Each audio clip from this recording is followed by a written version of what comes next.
the drugs and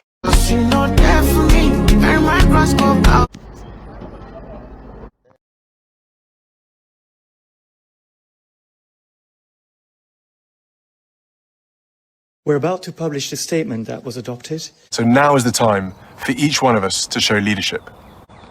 Whether you're a farmer in the US, a tech owner in China, a politician in Kenya, a banker in Britain, a fisherman in the Maldives, a community leader in Brazil, or a student in India. Every single one of us has a role to play in harnessing whatever opportunity we have.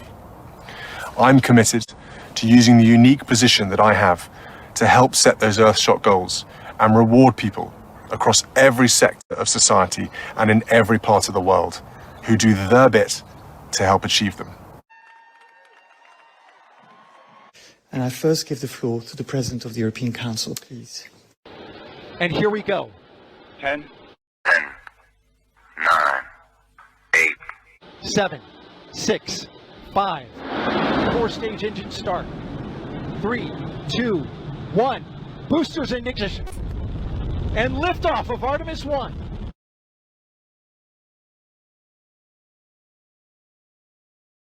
Welcome to the press conference following our 29th EU-Japan summit.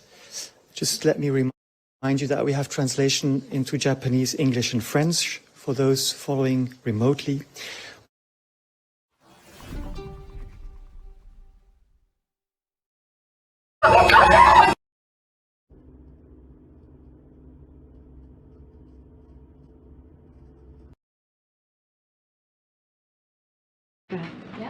Thank you.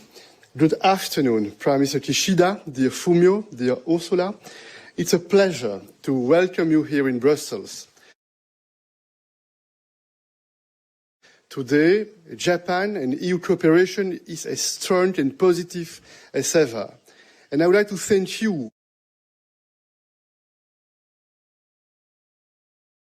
dear Fumio, dear Prime Minister, for your leadership and personally for your friendship. Japan is one of the EU's staunchest allies, and Japan is our closest partner in the Indo-Pacific region. Today, we agreed to work for greater security and prosperity for our people and to generate more opportunities for our businesses. Our shared values are the bedrock of our relationship: democracy, rule of law, and multilateral cooperation. Japan's support to the people of Ukraine has been impressive.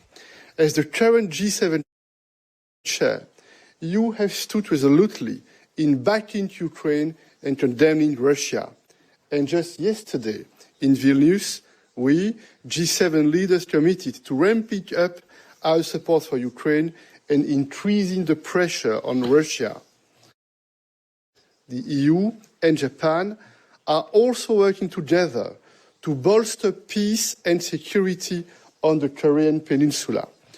North Korea's nuclear program and wasteless missile tests like the one yesterday threaten regional and international security.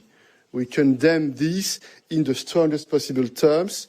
The Indo-Pacific is a vibrant and growing region, a key player in shaping global affairs. In the EU, we are stepping up our engagement with your region. Our 27 member states are united on China. Recently, the European Council reaffirmed its multifaceted approach. Both China and the EU have an interest in a stable and constructive relationship. We will engage to tackle global challenges. We need to be prepared for the next pandemic. We're not prepared for COVID-19, so we need to do better. And we need to be committed to make sure all tools get out to everyone in the world.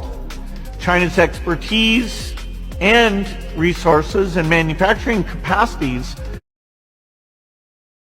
will help us meet those needs.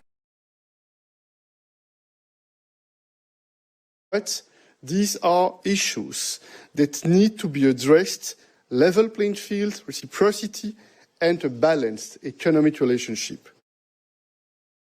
We will diversify and de-risk where appropriate. We'll always promote How many times have I told you that you should not touch anything in this house if I don't give you the permission? our values and our interests